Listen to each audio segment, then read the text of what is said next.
And then you had the market mayhem that could be happening in Washington. Will they cobble together a budget deal? Will they not? And if they don't, is that a good thing or a bad thing? Or do the stocks sell off regardless? To the Center for Freedom and Prosperity Chairman Dan Mitchell, Manhattan Institute Senior Fellow Brian Riedel, and Independent Women's Forum Senior Fellow Patrice Lee Onwuka. All right, Patrice Lee, to you first. Does this rattle you, the fact that markets are still rattled?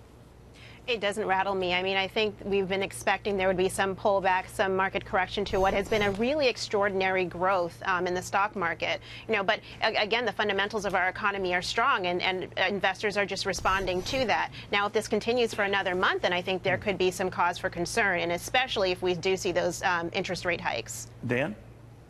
I'm not quite as optimistic about that. I think that we've had a problem with central banks, not just in the U.S., but around the world, having too much easy money policy, holding interest rates artificially too low, flooding the system with too much liquidity. And at some point, that all sort of creates a bubble, and when that bubble pops, which might, of course, be happening, that's something to worry about. We went through this with the housing crisis last decade. The decade before that, we went through that with the tech bubble. When are we going to learn not to have central banks trying to manipulate the economy? Brian, he does raise a good point that the Federal Reserve and all these other central banks, maybe with the best intentions at the time, I think Ben Bernanke had said when all this was going down that he wanted to avoid another depression.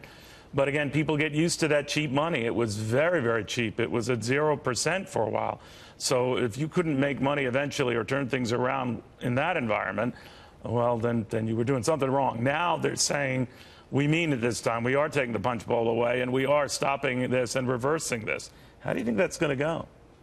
Well, I think the economy right now is growing okay, and I think it's safe for interest rates to go up a little bit because, again, the economy is not at 1% growth. What's a little bit, Brian? I mean, that's a hard one to peg, isn't it? We're at about 2.5 to 3% growth right now, which is better than the 1% growth, which I think justifies normalizing interest rates a little bit more to what we have seen in the past, say, before the recession. All right, well, certainly, that would be close to 4 or 5% on overnight bank lending rate, which is prohibitively higher than where we are now.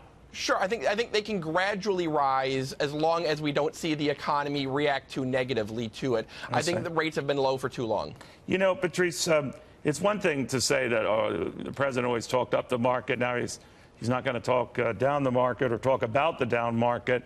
But there are other things he can still refer to. These companies that are still reporting better than expected earnings, the job gains and all. Do you worry, though, that he is going to be marked because he stressed the market's going up so fast that regardless, they're going to remember more the market's reversing what he said? I think that's only true of the media and the left, who are really trying to hammer him on the stock market now, but you kind of ignored the extraordinary growth over the past year. It's true that he did peg himself pretty closely to the market's rise, and so he's going to have to take a little bit of a hit.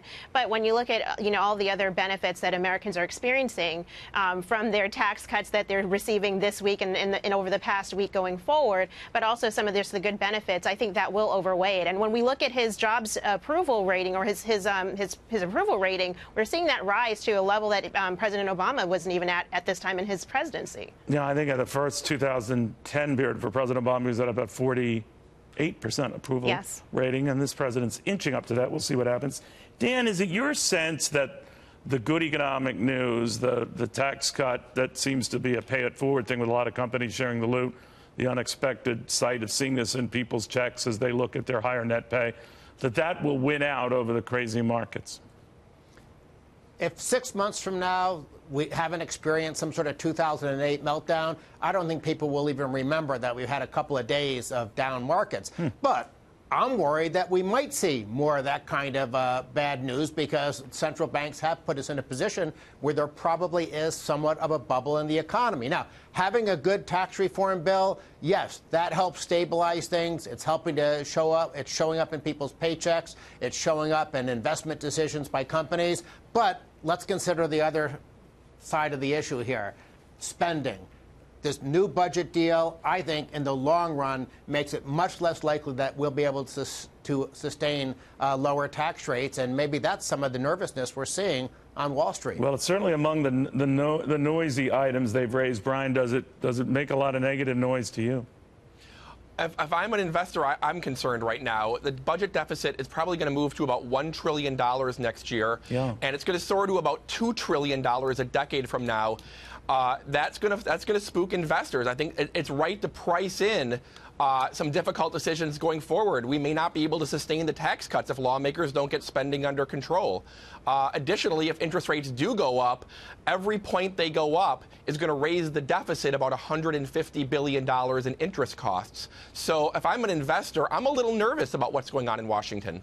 All right, guys, I want to thank you all very, very much.